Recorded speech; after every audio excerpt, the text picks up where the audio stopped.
Meron tayo ditong Nature Glow. Ito po ay glutathione collagen. So, ito po ay meron siyang 60 gummies sa isang bottle. And then, strawberry flavor. FDA approved na po siya. At saka yung expiry date po niya ay 2027. So, kung naghahanap kayo ng glutathione na gummies, so ito po yung nare-recommend ko sa inyo. Kasi FDA approved na po siya.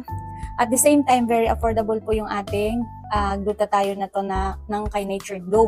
So, ito po yung tinitake namin ng aking sister. So, yung kapatid ko naka-3 bottle na siya na ganito. So, order nga siya sa akin. So, subukan nyo na to guys. Masarap siya. Tapos, ang pag-take pala nito, yung sa mga nagtatanong at gusto subukan si Nature Glow.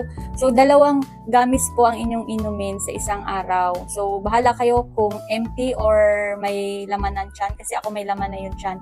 Tapos, 2 gamis yung tinitake ko. Pwede naman kayo isa sa umaga or before bedtime, ganun.